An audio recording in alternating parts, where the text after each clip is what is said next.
Verkalýðshreyfingin megin baráttutæki launafólks.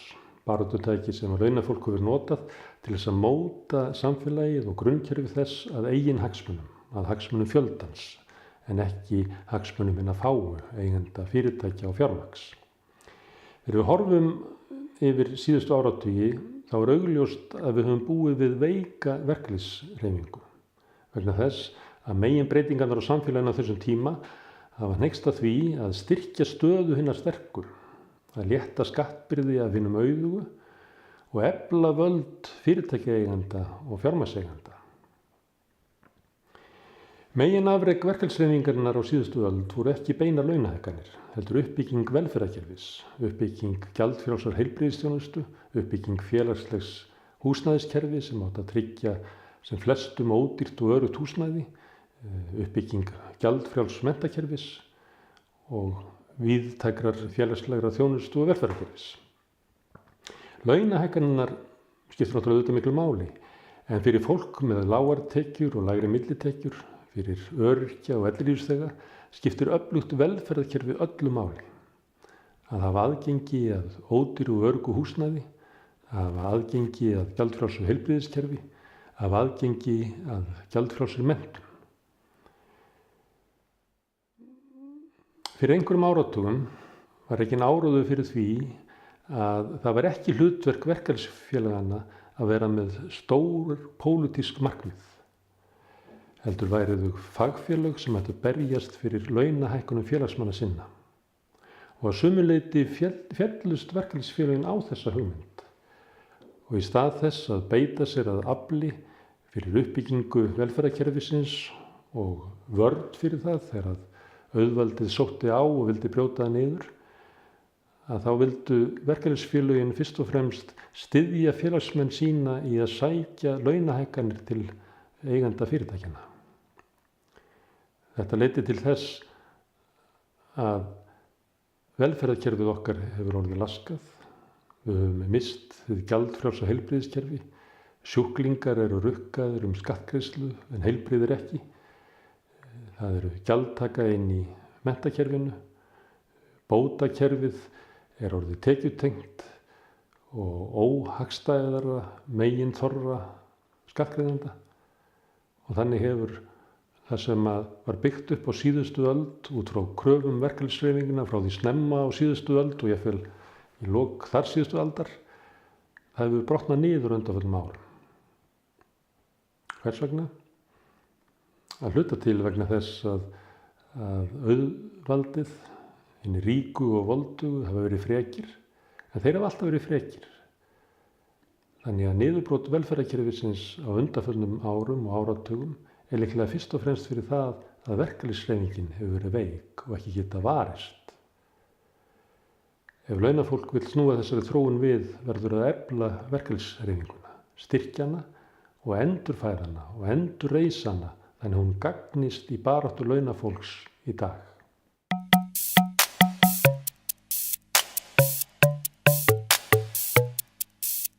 Tekjutenging í velferðarkerfinu er slæm af mörgum ástæðum. Ég ætla bara að nefna tvær. Fyrir þann sem er með lág laun, öryrkja og lífeyrisþega, veldur tekjutenging ýmissa bóta því að jaðarskattur verður óheyrilega hár. Manneskja sem er kannski með 300.000 krónur á mánuði og fær launahækkun, þannig hún fer í 375.000 krónur á mánuði, getur lent í því að jaðarskatturinn sé 50, 60, 70, jafnvel 80%. Annars vegna þess að hún er búin að nýta persónuafsláttinn, þannig að skatturinn tekur ráa skattprósentuna til sín, en líka vegna þess að ýmiss konar bætur skerðast sem eru tekjutengdar, eins og barnabætur, vaxtabætur og húsnæðisbætur. Þetta er náttúrulega mjög sérstakt að jaðarskattur sé svona hár hjá hinum lægstlaunuðu í samfélagi sem eru alltaf hafnaði sem ósvinnu að leggja hátekjuskatt á þá sem með allra hæstu tekjur. Víða í nágrannalöndunum tíðkast að fólk sem er með mjög háa tekjur, segjum yfir 4-5 milljónir á mánuði, þarf að greiða 50, 60, jafnvel 70% í skatta af þeim tekjum sem eru umfram það. Hér hefur alltaf verið barist gegn því og litið á það sem hálfgert mannréttindabrot. Samt leggjum við á sambærilega skatta, 50, 60, 70, 80% jaðarskatta af þá sem eru með allra lægstu tekjurnar. Það undarlegt.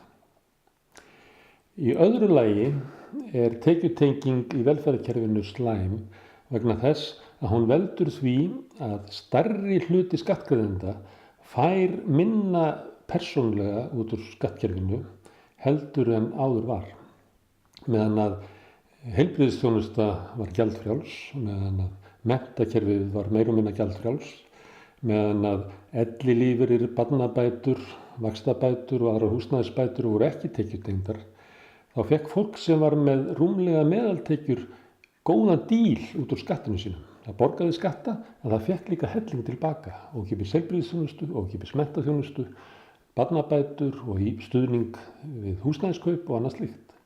Með því að tekja bæturnar þá fjölgaði þeim skattborgurum sem að gátu hort á hlutina þannig að þeir var að borga meira inn heldur þeir mundu nokkuð tíma að fá. Svo framlega sem lenti ekki stórkostlegum áföllum í lífinu.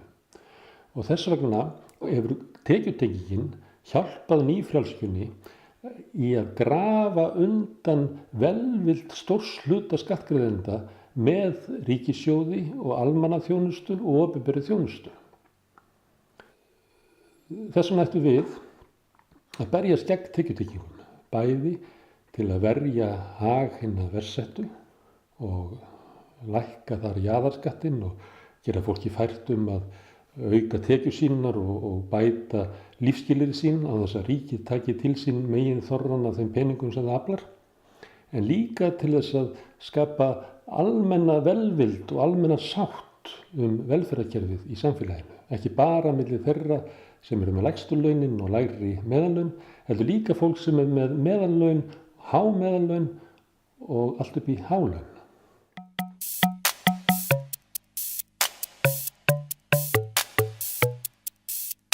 Ein af kenningum nýfrjálshyggjunnar var að það ætti að flétta saman frelsi og ábyrgð.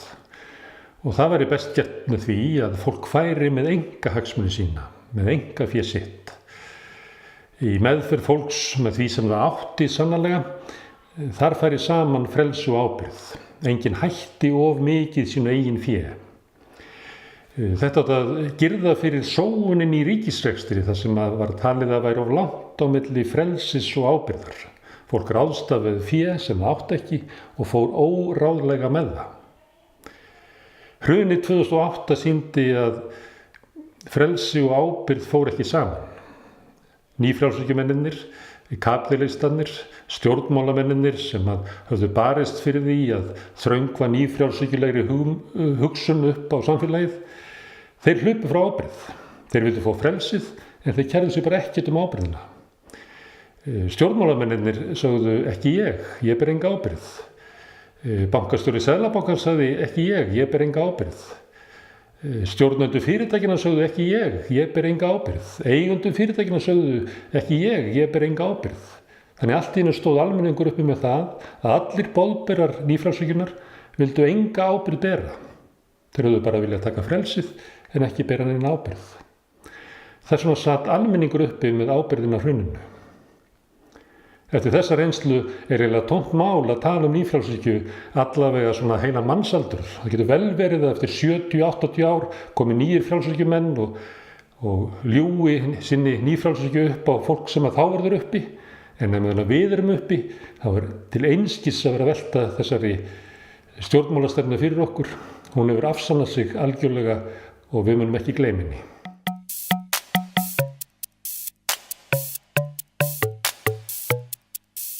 Það eru margir sem halda því fram að sósíalisminn henti ekki okkar tímum. Þetta sé stjórnmálastefna sem átti sinn blómatíma og erindi á síðustu öld og jafnvel öldinni þar á undan, en eigi ekki við í dag.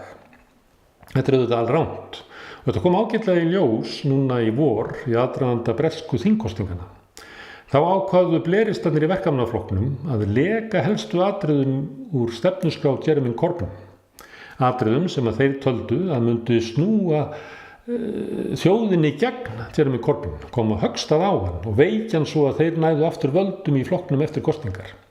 Þessi atriði voru gjaldfrelsi inn í menntakerfið, flytja reynsluna af NHS, gjaldfrjálsri heilbrigðisþjónustu, yfir í menntakerfið, stór átak í uppbyggingu félagslegs íbúðakerfis, þjóðnýting lestakerfisins sem hafði verið einkavætt á tímum Margaretar Thatcher, að setja verðlagseftirlit á orkufyrirtækin svo þau geta ekki okrað almenningi og aðrar slíkar aðgerðir sem að Blairistandi töldu að myndu æra almenning. Reyndin varð allt önnur. Þessi leki varð vendipunktur í kosningabaráttunni. Fylgi Verkamannaflokksins óx strax og óx enn meira þegar Corbyn kynnti síðan stefnuskránuna sína formulega 3-4 dögum síðar og allt fram að kosningum hélt fylgi Verkamannaflokksins áfram að vaxa, fyrst og fremst vegna þess að hann stóð fyrir sósíalískum áherslum og vildi breyta samfélaginu frá þeirri nýfrjálshyggju sem hafði ríkt áður, bæði á tímum Thatcher og líka á tímum Blair, í gegnum stjórn íhaldsmanna og í gegnum verkamannaflokkinn eftir að hann hafði lagt af sósíalismann. Þetta var stefnuskrá sem vildi endurreisa sósíalíska sýn og sósíalískar lausnir í bresku samfélagi. Og það kom í ljós að þetta voru lausnir sem að almenningur Bretlandi hafði beðið eftir. Leið og hann heyrði það voru straumhvörf og straumurinn lá til Verkamannaflokksins. Þetta sýnir að það þörf fyrir sósíalismann. Ástæðan fyrir þess að hann hefur ekki verið megin inntak stjórnmálaumræðu frá hruni að gömlu stjórnmálaflokkarnir að þeir hafa ekki hampað sósíalismann og ekki heldur þeir sem eru arftakar hinna sósíalísku flokka. Almenningur vill sósíalisma og við þurfum að byggja upp sósíalískt stjórnmálaafl til þess að uppfylla þarfir almennings og kröfur almennings sósíalískar lausnir í okkar samfélagi.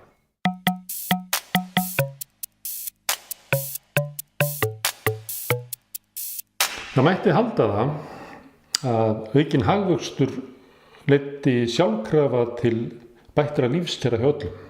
Þannig tala stjórnmálamenn oft eins og eina markmið stjórnvalda sé að efla hagvöxt og ef hagvöxtur eykst að þá hljóti allir hafa það gott. Þetta er svolítið furðulegt vegna þess að aukinn hagvöxtur fer mjög misjafnlega til allra. Við lifum í samfélagi sem að horfir á atvinnulífið út frá því hversu vel það gefur eigendur sínum, hver arðsemi fyrirtækin er. Ef að eigendur fyrirtæki geta dregið mikið fé upp úr fyrirtækjunum, þá teljum við að vera góð fyrirtæki og við teljum að vera góðan atvinnurekstur sem hefur aukna arðsemi. Þetta er til dæmis rökið fyrir því að kvótakerfið með því að gefa örfáum fjölskyldum allan fiskinn í kringum Ísland hafi elt íslenskan sjávarútveg vegna þess að hann er arðbærari. Hann færir meira fé til eiganda sinna. Og þá horfum við ekki til þess að þetta sama kerfi, kvótakerfið, hefur lagt í eyði, eða svo gott sem, sjávarbyggðir víða um land, kippt stoðunum undan fólki sem hafði unnið við sjávarútveg, gert íbúðir þeirra verðlausar. Við horfum ekki á það, við horfum bara á það hver var arðsemi greinarinnar. Og arðsemin var meiri vegna þess að eigendum gátu dregið meira til sín. Þegar hagvöxtur eykst í samfélaginu þá gerist það sama. Hagvöxtur leiðir til þess að eigendur fyrirtækja geta dregið meira fé til sín. Þegar að kaupmáttur eykst, þá eykst kaupmáttur fyrst hjá þeim sem hafa hæstu tekjurnar. Þannig að það geta liðið mörg ár áður en að aukinn hagvöxtur leiðir til þess að fólk með millitekjur og lægri millitekjur sjá aukinn kaupmátt. Þess vegna er alveg fráleitt að keyra þjóðarskútuna með því að hafa bara einn mæl í mælaborðinu, aukinn hagvöxt og halda allt sé í góðu og allir áhafnarmeðlimir og allir farþegir hafa það gott ef að mælirinn sýnir góðan hagvöxt, því þannig er það ekki og hefur aldrei verið og raunverulega fráleitt að láta sér detta í huga svo sé. Ástæða þess að við gerum það og höldum að svo sé er að við erum hálf heilað þeina nýfrjálshyggjunni sem hefur haldið í að aukinn hagvöxtur, aukinn hagur fyrirtækjaeigenda, aukinn hagur hinna bestsettu, aukinn hagur hinna tekjuhæstur muni hægt og bítandi og örugglega skila sér til allra hinna. En þannig er það ekki. Þess vegna eigum við ekki að horfa á það hvort að hagvöxtur sé aukast og alls ekki telja ykkur að trú það að ef hagvöxtur er hár að þá hafi allir það gott, því þannig er það ekki og verður aldrei.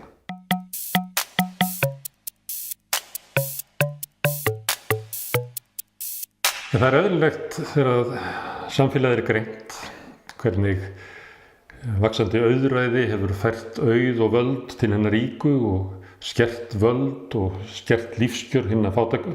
Að fólk spyrji, hvað get ég gert? Hvað getur fjöldinn gert til að snúa baráttunni sér í vil, aðlagað samfélagið að sínum þörfum en ekki þörfum hinna fáu? Og svarið liggur eiginlega í hlutarins eðli því það máttur fjöldan sem getur breytt þessu. Og þar landi svarið, gangið í verkalýðsfélagið ykkar, verið virki í verkalýðsfélaginu ykkar, takið þátt í starfi leigjenda, takið þátt í starfi öryrkja, takið þátt í hagsmunabaráttu fjöldans, skipuleggi starfi ykkar, verið virkið í, takið þátt. Með því getum við saman breytt samfélaginu og aðlagað að okkar þörfum, tekið völdin af hinum fáu sem að halda völdunum fyrst og fremst vegna þess að við erum ekki sameinuð. Sameinumst.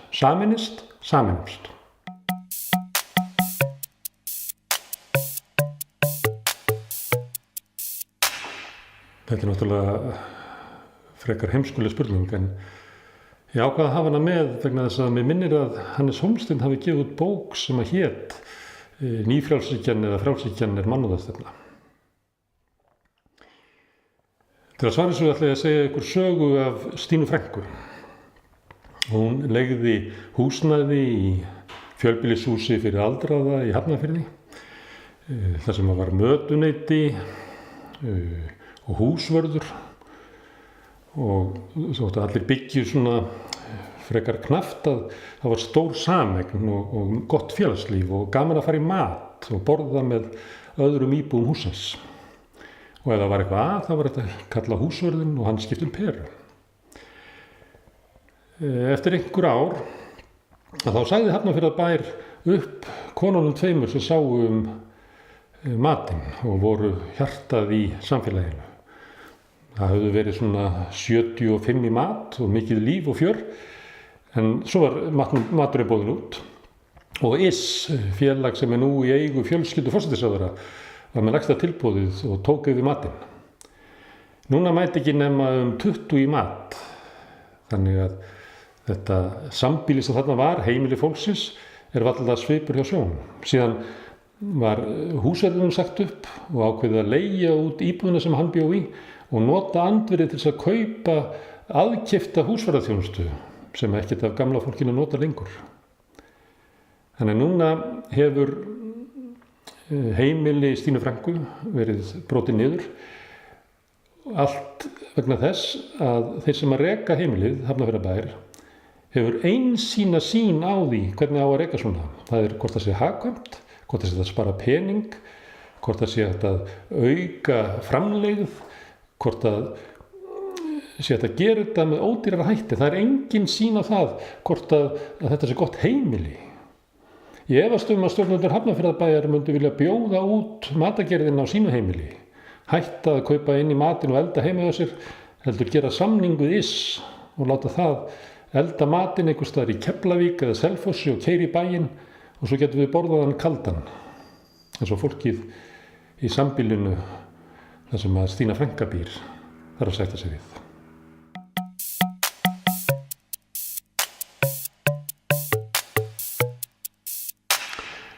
Ein lykilforsenda þess að nýfrjálshyggjan vann hugmyndastríðið var að henni tókst að komað inn hjá allt of stóru hluta almennings að stéttir skipti ekki máli. Að stéttir væri eitthvað sem að tilyrði fyrri hluta síðustu aldar. Að stjórnmálin í dag ætti að snúast eitthvað allt annað en stéttir. Með þessu þá lagði verkalýðshreyfingin mikið til niður vopn sinn í stéttarstríðinu og hinnir svokölluðu sósíalísku flokkar sem við getum kallað arftaka hinna sósíalísku flokka lögðu líka niður vopnin í stéttarstríðinu og vildu berjast fyrir einhverju öðru en stéttum. Þetta leiddi til þess að auðstéttin náði til sín nær öllum völdum og nær öllum auð og drottna nú yfir samfélaginu sem orðið eins konar auðræði. Til að vinna á móti þessu þurfum við að efla stéttarvitund okkar, efla stéttarhugsun. Við ættum að gera kröfu það að fjárlögin yrðu stéttgreind, þannig að við getum séð hvernig þau vinna fyrir hinna auðugu og hástéttina og hvernig kjör og réttindi lágstéttarinnar eru skert ár frá ári. Við ættum að hugsa hverjum þjónar þessi tillaga. Þjónar hún hástéttinni eða þjónar hún lágstéttinni? Hverjum þjónar húsnæðisstefnan? Hverjum þjóna breytingar í heilbrigðisstefnunni? Hverjum þjóna fjárlögin? Þjónar hún lágstéttinni, verkalýðsstéttinni eða þjónar hún hástéttinni? Og persónulega ættum við að velta því fyrir okkur hvaða stétt til eru við. Það getur vel verið að við séum menntuð með háskólapróf og teljum okkur kannski tilheyra millistétt svona í huganum, en kannski eru við lágstétt í veskinu. Kannski eru lífskjör okkar þannig að okkar hagur sé að miklu frekar að binda samtökum með lágstéttinni og ná fram breytingum á samfélaginu með samtakamætti fjöldans, heldur en að fara að dæmi hástéttarinnar sem að gerir allt fyrir eigið afl, eigið fé og eigin styrk og eigin völd.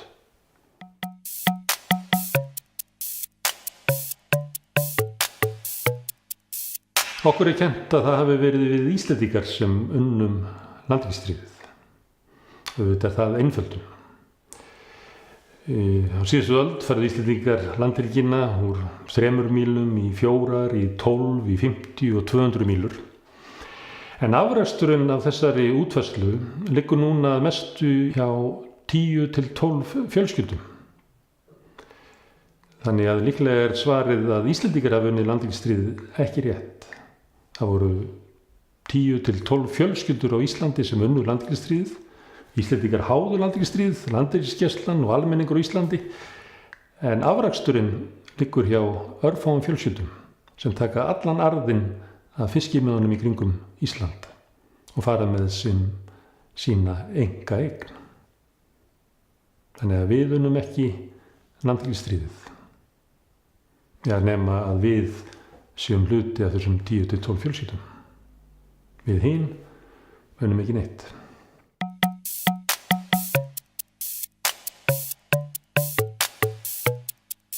Það er haft á orði í Frakklandi að stjórnmálamaður eða stjórnmálaflokkur sem segist hvorki tilheyra hægri né vinstri armi stjórnmálanna vegna þess að þetta sé úrelt hugtök og henti ekki í stjórnmálaumræðu dagsins í dag, að sá sem þetta gerir sé raunverulega til hægri. Þetta er bæði byggt á uppruna þessara hugmynda að hægri og vinstri sé úrelt hugtök sem er hægri hugmynd, sem er hugmynd Margaret Thatcher að það sé raunverulega engin annar valkostur en kapitalismin eins og hann var stundaður á tímum nýfrjálshyggjunnar. Það var líka hægri hugmynd að sósíalismin hefði dáið við fall múrsins og hrun Sovétríkjanna. Þannig að þessi hugmynd að sá sem að vill hvorki tilheyra hægri né vinstri sé raunverulega til hægri er þannig sögulega tengd hægrinu. En reynslan sýnir þetta líka. Við höfum reynslu af þessu hérna heima af Bjartri framtíð sem er dæmigerður nýflokkur sem að segist hvorki vera til hægri né vinstri, tilheyra einhvers konar nýrri tegund stjórnmála en er þeirra á reynir fyrst og fremst hægri flokkur. Við sjáum þetta líka í Frakklandi með Macron sem að hefur skipað ákaflega hægri sinnaðar ríkisstjórn og sett klassísk hægri mál á oddinn.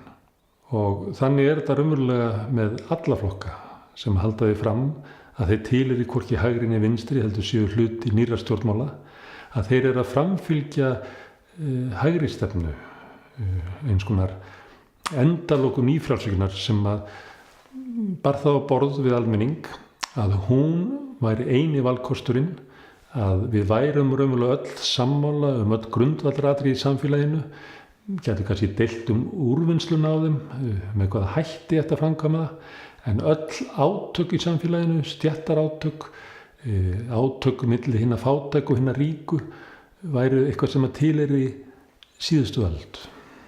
Þessi trú að hægri og vinstri væri búið, að stéttarátökin væru horfin, leiddu til algjörs sigurs hástéttarinnar. Svo nú búum við nærri því fullkomu auðræði, þar sem að kapitalistanir, auðvaldið, ræður öllu sem þau vilja ráða, en hinni fátæku, verkafólkið og launafólkið hefur sífellt minni völd og býr við sífellt lakari lífskjör.